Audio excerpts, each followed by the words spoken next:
सांगत हो.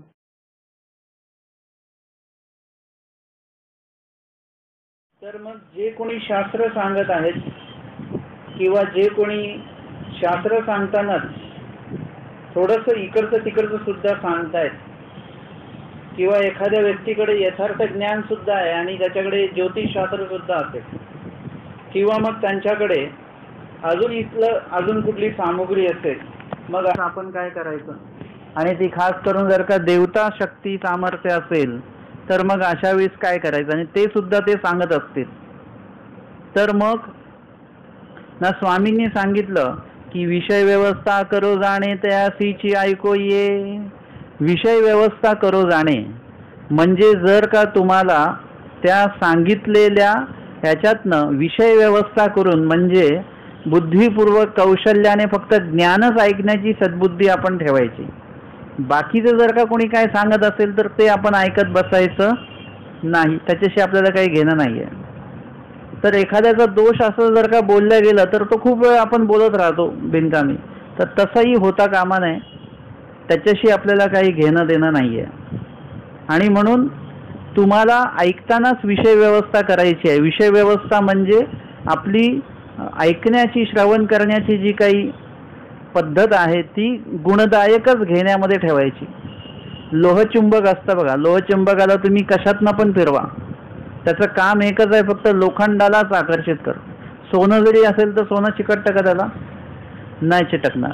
तर त्याचं ध्येय त्यांनी निश्चित केलेलं आहे, लोखंड फक्त आकर्षित करायचं. तसं आपण आपलं ध्येय निश्चित करायचं की आपल्याला फक्त ज्ञानच घ्यायचं आहे, बाकीच्या गोष्टी घ्यायच्याच नाही आपल्याला काही त्याच्यातनं. किंवा आपण त्या गोष्टी बोललो चघळलो तरी पण त्याच्यातनं त्या व्यक्तीचे दोष जाणार नाहीयेत आणि आपल्याला काही गुणाची निष्पत्ती होणार नाहीये. आणि म्हणून यामध्ये अधिकाधिक आपलं नुकसानच आहे. म्हणून एखाद्या ठिकाणी शास्त्र ऐकताना जर का कोणी कुणाचे दोष सांगत असतात, बहुतेक ठिकाणी असं सुद्धा असतं की ज्ञान ऐकताना नेमकं हे केलं जातं की बाबा मग हे वचनं एवढी सांगितलेली आहे, मग एक साधू लोक असे का वागतात, हे अमके असे का करतात, ते तमके तसे का करतात, हे दोष बघितले जातात.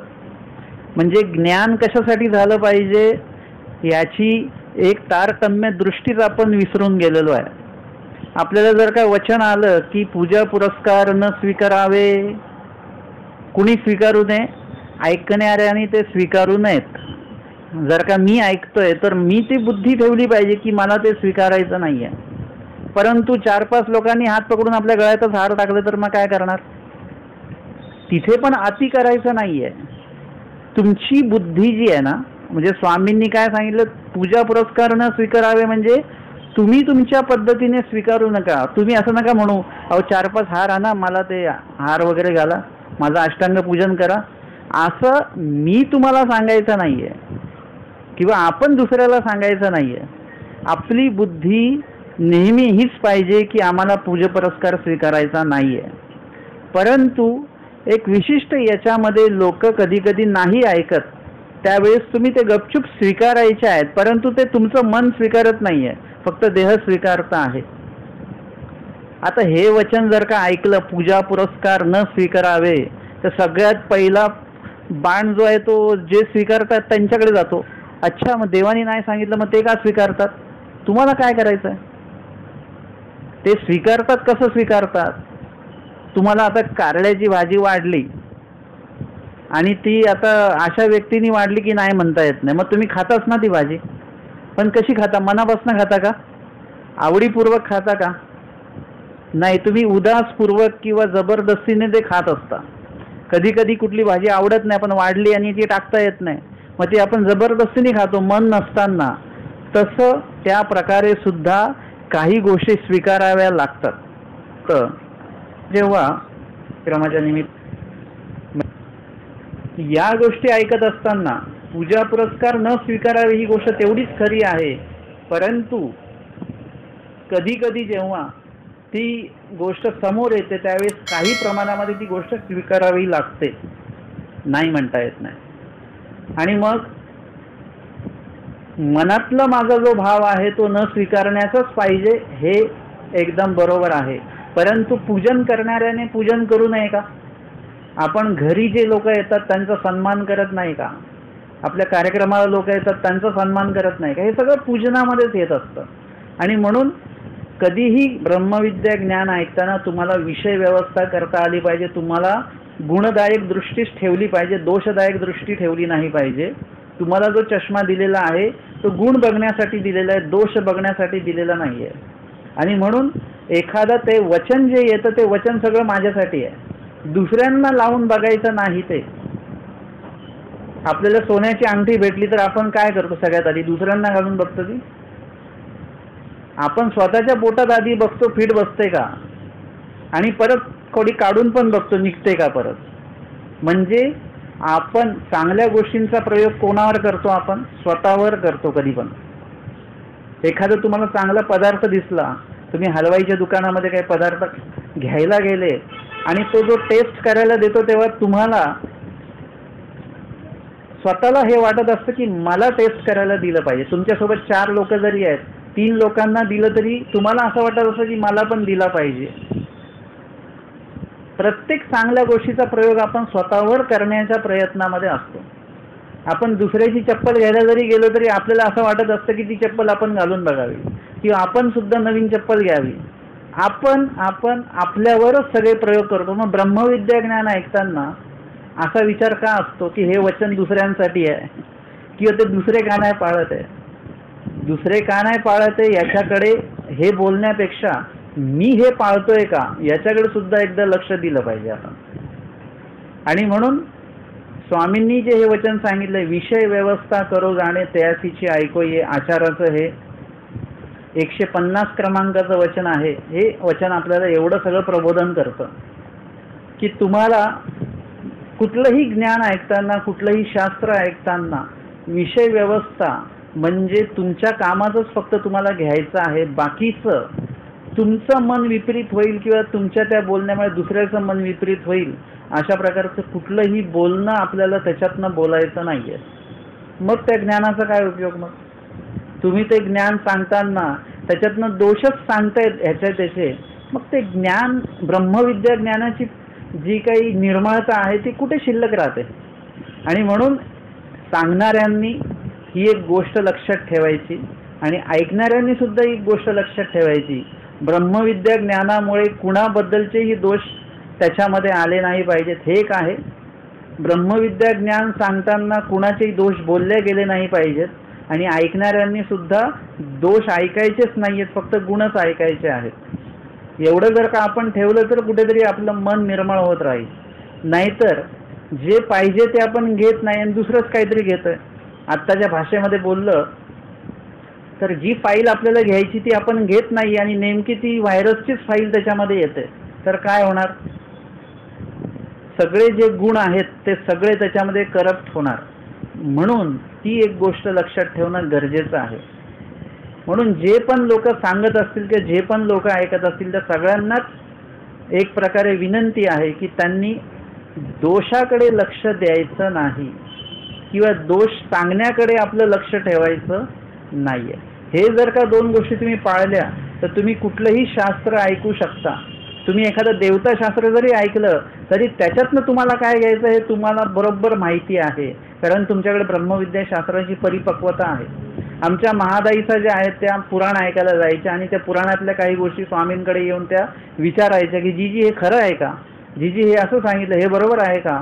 आमचे स्वामी मग कधी कधी सांगायचे नाही हे खोटं आहे, हे असं आहे, हे तसं आहे. मग स्वामी त्यांना म्हणतात विषय व्यवस्था करो जाणे ते अशी ऐकू ये.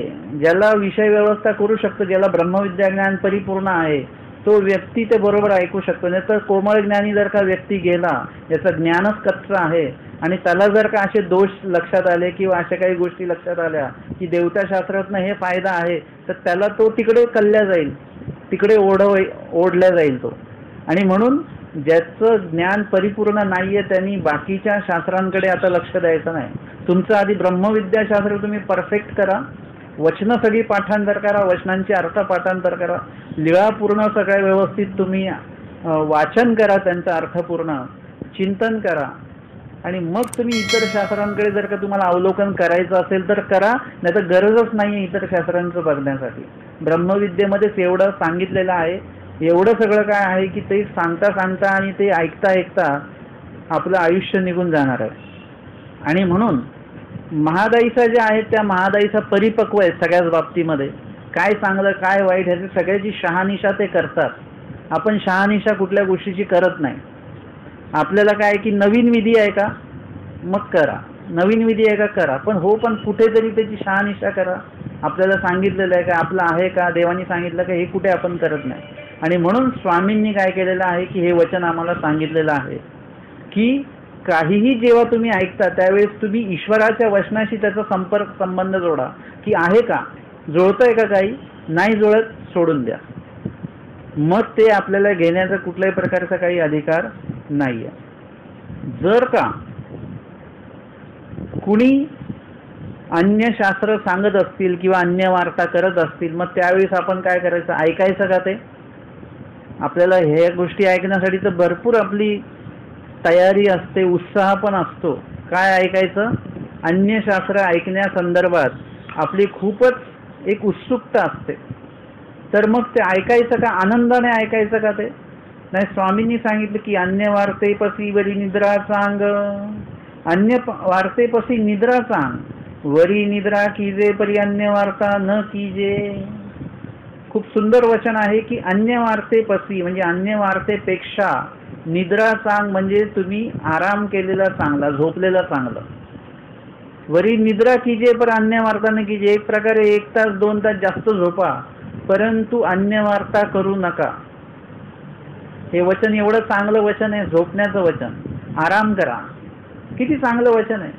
म्हणजे तुम्हाला जर का 2 ऑप्शन ठेवले, एक तर हे काम करा नाही तर एक तर झोपा, आपण कुठलं निवडू? आपण म्हणू कामाचं नंतर बघू, आधी झोपून घेऊया, म्हणजे आराम करूया. हे ऑप्शन आधी आपण निवडू. कधी? जेव्हा तुम्हाला स्मरण करायला सांगितलंय तेव्हा तुम्ही झोपेचाच ऑप्शन निवडणार. परंतु जर का तुम्हाला अन्य वार्ता आणि झोप असे 2 ऑप्शन दिले ना, तर तुम्ही झोपेचा ऑप्शन कॅन्सल करणार, अन्य वार्तेचा ऑप्शन जो आहे तो स्वीकारणार. तुम्ही प्रयोग करून बघा. प्रवचन चालू असेल, अजून काही समजा निरूपण चालू असेल, गाठी स्मरण चालू असेल, अशा टायमाला नेमकी आपल्याला झोप येते. त्यावेळेस आपण झोपायचं पूर्ण माहोल असतो. आणि जर का कोणी म्हणालं असं करा, तुम्ही आता आराम करा, तुम्हाला खूपच झोप येते, हो झोपतो. आणि तेवढ्यात जर का पूर्ण असं बिछाण्यात झोपून पेंग येते आहे, डोळे लागतायत आणि अशा टायमाला जर का अन्य वार्ता चालू झाली ना, तो झोपणारा माणूस उठून बसतो अक्षरशः आणि 2 तासच्या चर्चेमध्ये अध्यक्षस्थान भूषवतो. म्हणजे पूर्ण त्या चर्चेमध्ये तो सहभागी होतो. 2 तास 3 तास जेवढ्या वेळ अन्य वार्ता चालेल तेवढ्या वेळ. स्वामींनी जे वचनं सांगितलेली आहेत ना, तुम्ही असं समजू नका की लगेच आपल्याला पाळता येते. हे जे वचन सांगितलं हे सुद्धा मला याच्यातनं असं लक्षात आलं की स्वामींनी असं कसं काय उलटं वचन सांगितलं की अन्य वार्तेबद्दल निद्रा सांग, म्हणजे झोपायला सांगितलं स्वामींनी सरळ. असं कसं काय? स्वामींनी असं थोडंसं कडक केलं पाहिजे होतं. परंतु याच्यावर मी चिंतन केलं, या वचनावर लक्षात आलं की झोप तेव्हाच येते जेव्हा आपल्या नावडीचे विषय सगळे चालू असतात, तेव्हाच झोप येते. आणि जर का त्यावेळी झोप येत असेल तर लक्षात घ्यायचं आपल्या नावडीचा विषय चालू आहे. परंतु जर का किती झोप येत असो आणि जर का त्यावेळेस TV चालू झाला, त्यावेळेस अन्य वार्ता चालू झाली, त्यावेळी जर का मोबाईल हातामध्ये पडला, व्हॉट्सअप उघडलं, तर त्यानंतर तो माणूस 2-3 तास झोपतच नाही. तुम्ही हे लिहून घ्या. म्हणजे अन्य वार्ता असेल ना त्यावेळेस कधीही झोप येणार नाही. ईश्वरपैकीचं जेव्हा असेल त्यावेळेस नक्की झोप आपल्याला येणार म्हणजे येणार. हे स्वामींच्या त्या मुखातलं वचन जे आहे ते काही खोटं ठरणार नाहीये. आणि म्हणून स्वामींनी आवर्जून सांगितलंय की अन्य वार्तेपेक्षा निद्रा करा. हे वचन पाळलं तर वचन पालनाची योग्यता लागणार आहे आपल्याला. इतकं सोपं वचन आहे का? म्हणजे हे तर चांगलंच आहे. कुठे अन्य वार्ता चालू आहे का लगेच आपण येऊन झोपून जायचं, झालं वचन पालन. इतकं सोपं नाहीये. तुम्ही अन्य वार्ता जिथे चालू आहे तिथून उठून दाखवा. तुम्ही उठू नाही शकत. तुम्ही धर्मवार्ता चालू आहे तिथून उठू शकतो आपण. देवपूजेला बसलं की वाटतं कधी आता संपेल देवपूजा, कधी उठू आपण. परंतु अन्य वार्ता जिथे चालू असेल तिकडे आपण तासभर 2-2 तासभर आपण तिथे बसतो. काही लोक पैसे देऊन त्या हॉलमध्ये जातात, थिएटरमध्ये, तिकडे अन्यवार्ता चालू असते. पैसे देऊन लोक तिथे 3-3 तास बसून राहतात, अन्यवार्ता चालू आहे. परंतु जर का प्रवचनाचं असेल तर नाही. प्रवचनाचा कार्यक्रम बाबा किती ते किती आहे, किती वाजता संपेल प्रवचन, किती वाजता संपव, तुम्हाला काय करायचं? 3 तास तिकडे बसतोच की नाही आपण? नाही बाबा, तिकडे खुर्ची असते. काही द्या तुम्हाला, परंतु धर्मवार्ता चालू असेल तर तिकडे हा अडथळा तुम्हाला उद्भवणार आहे. ज्यांना कोणाला झोप येत नाही त्यांच्यासाठी एकदम सोपा उपाय, गाठी हातात घ्यायची, लगेच झोप येणार. सूत्रपट हातात घ्यायचं, लिळाचरित्र हातात घ्यायचं, काही गोळी घ्यायची गरज नाही. हे 2-3 गोष्टी हातात घेतल्या, आपल्या विधी करायला सुरुवात केली की बरोबर तुम्हाला झोप येणार आणि तुम्ही झोपणार. म्हणून स्वामींनी जे वचन सांगितले, अन्यवार्तेपसी वेरी निद्रा चांग, सोपं नाहीये हे. अन्यवार्ता सोडून आपण निद्रा घेऊच शकत नाही अजिबात. आणि जरी तुम्ही झोपले, अंगावर जरी घेतलं तरी एखादा तो विषय जो चालू आहे तुम्ही ऐकतच राहता आणि ते शॉलीतनं तुम्ही बोलणार, चादरीतनं, हा आणि ते असं पण झालं होतं बरं का. म्हणजे आपलं लक्ष अन्यवार्तेकडे असतं. अन्यवार्ता ही इतकी जबरदस्त गोष्ट आहे, करू शकता. स्वामींनी सांगितलं की निद्रा कीजे पर अन्यवार्ता न कीजे. आपण एका वेळेस अन्यवार्ता करू परंतु निद्रा करणार नाही आपण. आणि म्हणून ह्या वचनातनं आपल्याला हा सिद्धांत आपल्याला घ्यायचा आहे आणि दोषांपासून, अन्यवार्तेपासून आपल्याला कायमस्वरूपी लांब राहायचं आहे, असं या वचनातनं आपल्याला स्वामींनी प्रबोधन केलेलं आहे. आचाराचं हे 151 वचन आपण या ठिकाणी बघितलेलं आहे. दंडवत हो.